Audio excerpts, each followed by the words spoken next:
રાજ્યમાં ભારેથી અતિભારે વરસાદની આગાહી વચ્ચે લીલિયાના જાણીતા જ્યોતિષશાસ્ત્રી અને આગાહીકાર જયપ્રકાશ માઢકે ગ્રહોની સ્થિતિના આધારે વરસાદ અંગે આગાહી વ્યક્ત કરી છે। તેમના જણાવ્યા મુજબ તારીખ 31 જુલાઈથી 4 ઓગસ્ટ સુધી રાજ્યના વિવિધ વિસ્તારોમાં ભારેથી અતિભારે વરસાદ પડવાની શક્યતા છે। ભારતીય હવામાન વિભાગ દ્વારા રાજ્યના અનેક જિલ્લામાં રેડ અને ઓરેન્જ અને યલો એલર્ટ જાહેર કરવામાં આવ્યા છે। આ વચ્ચે લીલિયાના જ્યોતિષશાસ્ત્રી અને આગાહીકાર જયપ્રકાશ માઢકે ગ્રહોની સ્થિતિના આધારે વરસાદ અંગે પોતાનો અભિપ્રાય વ્યક્ત કર્યો હતો। જયપ્રકાશ માઢકના જણાવ્યા મુજબ 26 જુલાઈ જળ રાશિ મીનમાં શનિ વક્રી થતા બંગાળની ખાડીમાં ઉત્તર ભાગમાં ઝડપથી લો પ્રેશરની સિસ્ટમ સક્રિય થઈ છે, જે બાદમાં ડિપ્રેશન અને ડીપ ડિપ્રેશનમાં પરિવર્તન થઈથી પશ્ચિમ દિશામાં આગળ વધીને ગુજરાત તરફ આવી રહી છે। તેનું કહેવું છે કે હાલના નેપચ્યુન એટલે કે વરુણ પણ મીન રાશિમાં વક્રી છે, જ્યારે વૃષ્ટિકારક ગ્રહ શુક્રના રાશિ પરિવર્તન અને મંગળની સ્થિતિના કારણે ગુજરાતના વિવિધ વિસ્તારોમાં ભારે વરસાદના સંજોગોમાં ઉભા થયા છે। આગાહીકાર જયપ્રકાશ માઢકે જણાવ્યું હતું કે 31 જુલાઈથી 3 અને 4 ઓગસ્ટ સુધી રાજ્યમાં વરસાદનો એક મજબૂત રાઉન્ડ જોવા મળી શકશે। તેમના મત મુજબ કેટલાક વિસ્તારોમાં 4 થી 8 ઇંચ તો કેટલાક સ્થળોએ 10 થી 15 ઇંચ સુધી વરસાદ પડવાની શક્યતા છે। જો કે તેમણે વ્યક્ત કરેલો આ અભિપ્રાય જ્યોતિષીય ગણતરીઓ પર આધારિત છે।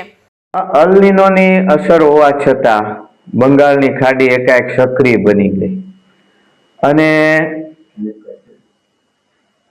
આટલી મજબૂત સિસ્ટમ બની અને એ સિસ્ટમ પાછી આપણા પશ્ચિમ દિશામાં ગુજરાત ભણી પૂરપાટ વેગે આવી, તો એનું કારણ શું? ગ્રહોની દ્રષ્ટિએ એની વાત કરું તો ગત 26 જુલાઈએ જળ રાશિ મીનમાં શનિદેવ વક્રી થયા અને મીન છે એ જ્યોતિષની દ્રષ્ટિએ ઉત્તર દિશાની રાશિ છે। આમ લગભગ શનિ વક્રી થવાની સાથે જ બંગાળની ખાડીના ઉત્તર ભાગમાં ઝડપથી સિસ્ટમ બની, લો પ્રેશર સર્જાણું અને ઝડપથી મજબૂત પણ બની ગયું, ડીપ ડિપ્રેશન પણ બની ગયું અને શનિની પશ્ચિમ દિશા તરફ સડસડાટ આગળ વધ્યું અને દેશની પશ્ચિમમાં સ્થિત મહારાષ્ટ્ર તરફ પણ આવ્યું અને ગુજરાત તરફ પણ આવ્યું। એ ઉલ્લેખનીય છે કે હાલ નેપચ્યુન એટલે કે વરુણ ગ્રહ પણ જળ રાશિ મીનમાં જ વક્રી છે, એટલે સમુદ્રમાં બબે ગ્રહો વક્રી થયા, એને લીધે આ સિસ્ટમ સર્જાવા માંડી છે। આ જ અરસામાં વૃષ્ટિકારક ગ્રહ શુક્ર છે દક્ષિણ દિશાની કન્યા રાશિમાં પ્રવેશ કરી રહ્યો છે અને એને કારણે દક્ષિણ ગુજરાતમાં ભારેથી અતિ ભારે વરસાદના સંજોગો ઉભા થયા છે અને મંગળ છે એ પશ્ચિમ દિશાની રાશિ મિથુનમાં પ્રવેશ કરી રહ્યો છે આ અરસામાં, એટલે ગુજરાત અને ગુજરાતના પશ્ચિમ ભાગમાં પણ સારા વરસાદના સંજોગો ઉભા થઈ ગયા છે।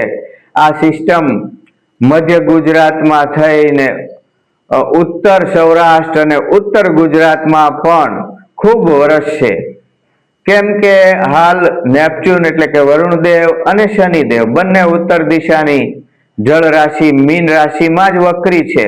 જો કે વક્રી ગ્રહો છે, વક્રી શનિ, વક્રી નેપચ્યુન એ ઘણી વખત નુકસાન કરતા પણ જોવા મળે છે, એટલે લોકોએ આ વરસાદી માહોલમાં ખૂબ સાવધ રહેવું એમ કહેવામાં મને કશું જ ખોટું લાગતું નથી। જો કે સરકાર ઘણી એલર્ટ છે, ઘણા પગલાં લીધા છે, NDRF વગેરેની ટીમો પણ આવી ગઈ છે, પણ કામ વિના લોકોએ બહાર ન નીકળવું જોઈએ અને મને એમ લાગે છે કે શનિ એ પોતાની જે પશ્ચિમ દિશા ગણાય છે એમાં સ્થિત કચ્છમાં પણ વરસાદ આપશે આ વખતે। આમ 31 જુલાઈથી 3 કે 4 ઓગસ્ટ સુધી વરસાદનો આ જે રાઉન્ડ છે એને કારણે રાજ્યમાં યલો થી માંડીને ઓરેન્જ અને રેડ એલર્ટ સુધીના વરસાદો આવી શકે છે અને એમાં 2 થી 4 ઇંચ, 8 ઇંચ કે 8 થી 12 ઇંચ, 10 થી 12 ઇંચ જેટલા વરસાદ પણ પડી શકે છે।